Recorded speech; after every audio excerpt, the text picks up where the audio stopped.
کے حوالے سے کہا جاتا ہے نا کہ every thing is possible in politics and politics is the name of possibilities. یہ ممکنات کا کھیل ہے اور کسی بھی وقت کچھ بھی ممکن ہو سکتا ہے. آج ہم نے دیکھا ہے کہ ایک طرف جو اجدزئی صاحب تھے وہ امیدوار تھے تحریک انصاف کی طرف سے. کچھ عرصہ پہلے تک آپ یہ سوچ نہیں سکتے تھے. اور آج آپ نے دیکھا کہ پورے پاکستان کی عوام نے دیکھا کہ محترم شہباز شریف صاحب ووٹ ڈال رہے تھے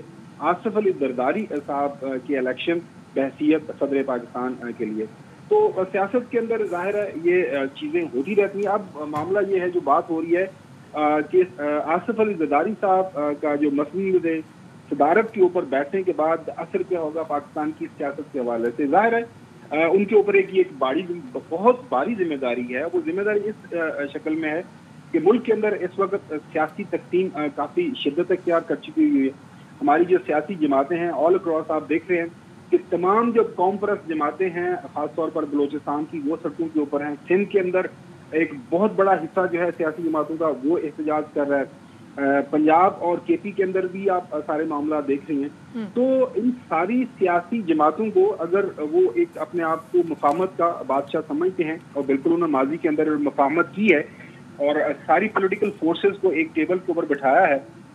تو میرے خیال میں یہ ایک بہت بڑا چیلنج ہوگا ان کے لیے کہ وہ کس طرح یہ جو سیاسی تقسیم ہے, یہ جو اس وقت درجہ حرارت ہے پاکستان کی سیاست کا, اس کے اندر کس طرح وہ کمی لے کے آتے ہیں. میرے خیال میں اگر وہ ایسا کر پاتے ہیں تو یہ بہت بڑا نہ صرف کارنامہ ہوگا بلکہ پاکستان کی خدمت ہوگی. لیکن سوال بڑا اہم ہے. وہ سوال یہ ہے کہ پاکستان کی جو عوام ہے, پاکستان کے جو لوگ ہیں, ظاہر ہے پورے ملک کے اندر اس وقت لوگ موجود ہیں. جمعہ 8 دن پاکستان کے اندر انتخابات ہوئے ہیں, انہوں نے اپنی رائے کا اظہار کیا ہے. تو اس رائے کے احترام کے لیے اب کس طرح کے اقدامات اٹھائیں گے آصف علی زرداری صاحب, کیونکہ ایک بڑی تعداد سیاسی جماعتوں کی انکلوڈنگ اس میں مولانا فضل الرحمان صاحب ہیں, اس میں اچکزئی صاحب ہیں, اس میں ڈاکٹر مالک صاحب ہیں بلوچستان سے, اس میں سندھ کے بڑے بڑے لیڈران شامل ہیں. لہٰذا اب دیکھنا یہ ہے کہ ان تمام یہ جو سیاسی لیڈران ہیں اور پرانے لوگ ہیں اور آصف علی زرداری صاحب کے ساتھ انہوں نے کام کیا ہوا ہے, ان کے ساتھ مل بیٹھ کے یہ جو لڑائی جھگڑا ہے خاص طور پر انتخابی نتائج کے حوالے سے, کیونکہ مولانا صاحب کی آپ نے تقریر جو چند دن پہلے سن لی کہ وہ بالکل کہہ رہے ہیں کہ جی میں جو رمضان کے بعد میں سڑکوں کے اوپر آ رہا ہوں. تو امید یہی کرنی چاہیے کہ یہ جو ایک حل طلب معاملہ ہے اس کا حل نکلے, کیونکہ ایسا نہیں ہو سکتا اور یہ ممکن نہیں ہوتا. ماضی کے اندر بھی ہم نے دیکھا ہے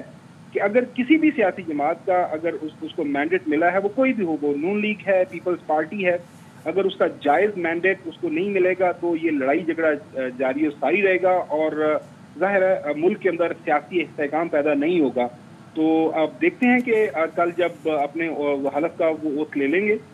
اس کے بعد پہلا قدم کیا دیکھنا یہ ہے کہ اب زرداری صاحب کی مفاہمت جو ہے وہ بطور صدر کس حد تک کارگر ثابت ہوگی ایسی سیاسی صورتحال میں. ساتھ ہی رہیے خیبر گمن صاحب, حیدر نقوی صاحب بھی ہمارے ساتھ موجود ہیں. حیدر نقوی صاحب, آپ کے خیال میں بطور صدر پاکستان کون سے ایسے چیلنجز ہیں جو کہ ان کے منتظر ہوں گے؟ اگر آپ سے دیکھیں تو بطور صدر پاکستان اب اس آئین کے حساب سے صدر پاکستان کا کوئی اتنا کردار نہیں رہتا حکومتی معاملات میں. تو جو سب سے بڑا چیلنج ہے نا, جس کی وجہ سے آصف علی زرداری صاحب خود بھی صدر بننے کو تیار ہوئے اور تمام پاکستان کی جو سیاسی قوتیں ہیں وہ بھی اس بات پہ تیار ہوئی کہ آصف علی زرداری صاحب کو اس وقت ان حالات میں صدر پاکستان بننا چاہیے. آپ نے جو چیلنجز کی بات کی تو اب میں آپ کو واپس لے کے جاتا ہوں 2008 میں پاکستان کی صورتحال کیا تھی. پاکستان پیپلز پارٹی بے نظیر بھٹو کی شہادت کے بعد واحد جماعت تھی. آصف علی زرداری صاحب نے نعرہ لگایا پاکستان کھپے, اور انہوں نے اس لیے نعرہ لگایا کیونکہ پاکستان میں بے نظیر بھٹو نے جس مقصد کے لیے شہادت دی تھی, جمہوریت کے تسلسل کو برقرار رکھنے کے لیے, پاکستان کی بقا کے لیے, وہ برقرار رہنا چاہیے. تو 2008 میں آصف علی زرداری صاحب جب صدر مملکت بنے تو پاکستان کو متعدد محاذوں پر بہت سارے چیلنجز کا سامنا تھا. پاکستان ظاہر ایک 8-9 سال کی پرویز مشرف کی حکومت تھی, اس کے بعد سب سے بڑا جو سامنا کر رہا تھا وہ دہشت گردی کا سامنا کر رہا تھا, اور وہ دہشت گردی اس وقت پاکستان پہ بہت بری طرح مسلط تھی. پاکستان کا ہر شہر بم دھماکوں, خودکش حملوں کا شکار تھا, عوام بے گناہ مر رہی تھی. آصف علی زرداری صاحب کے لیے سب سے بڑا چیلنج وہ تھا, انہوں نے کیا کیا. آپ کو یاد ہوگا پرویز الہی صاحب کی جو قاف لیگ تھی اس کو آصف علی زرداری صاحب نے ہی کوئی نام دیا تھا، لیکن اس کے بعد وہی پرویز الہی صاحب آصف علی زرداری صاحب کی کابینہ کے بہت ہی سینئر وزیر بنے، اور پاکستان مسلم لیگ قائد اعظم اور پاکستان پیپلز پارٹی ان دونوں نے مل کر پاکستان کو مزید، کیونکہ ایک بڑی جماعت تھی مسلم لیگ قائد اعظم، ان دونوں نے اس وقت حالانکہ مخالف تھی پاکستان پیپلز پارٹی کی، لیکن بعد میں ساتھ چلے، اور ان دونوں نے ہی پھر پاکستان کو آگے بڑھ کر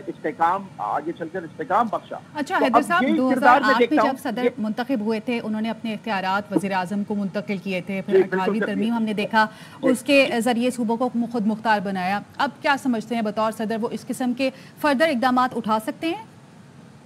اختیار نہیں ہے نا اس حوالے سے، پہلے تو اختیار تھا اس وقت صدر کے پاس 58 کے تحت اختیار تھا جو آصف علی زرداری صاحب نے پھر منتقل کر دیا پارلیمنٹ کو، انہوں نے وہ ساری اختیارات پارلیمنٹ کو منتقل کر دیے، اور ظاہر ہے یوسف رضا گیلانی صاحب وزیر اعظم پاکستان تھے، لیکن طاقت کا مرکز اس وقت وہ آصف علی زرداری صاحب کا صدر ہاؤس ہی تھا، تو پاکستان پیپلز پارٹی کی حکومت نے بھی وہ سارے فیصلے انڈورس کیے جو آصف علی زرداری صاحب کرنا چاہتے تھے، جیسے آپ نے 18ویں ترمیم کی بات کی، NSC کی بات کی، آغاز حقوق بلوچستان کی بات کی، خیبر پختونخوا کو جو نام دیا گیا اس کی بات کی، اور وہ سارے فیصلے جو آج پاکستان کی فیڈریشن کو مضبوط کر رہے ہیں وہ آصف علی زرداری صاحب کے دور میں ہوئے تھے۔ تو میں جو بات کر رہا تھا تھوڑی سی پیچھے رہ گئی کہ جو مسلم لیگ قائد اعظم تھی 2008 میں، کیونکہ وہ پاکستان پیپلز پارٹی کے اس وقت بڑی شدید خلاف تھی، اور پاکستان پیپلز پارٹی بھی مسلم لیگ قائد اعظم کے بڑے شدید خلاف تھی، کیونکہ وہ پرویز مشرف کی پارٹی تھی، تو وہی کچھ کردار آج کل PTI کا ہے، اور آپ دیکھیے گا یہی آصف علی زرداری صاحب اس PTI کو بھی قریب لائیں گے، پارلیمنٹ سے بھی قریب لائیں گے، دوسری سیاسی جماعتوں سے بھی قریب لائیں گے، اور پاکستان میں جو سیاسی نظام ہے، جو جمہوری نظام ہے، اس کو تقویت ملے گی، وہ مضبوط ہوگا۔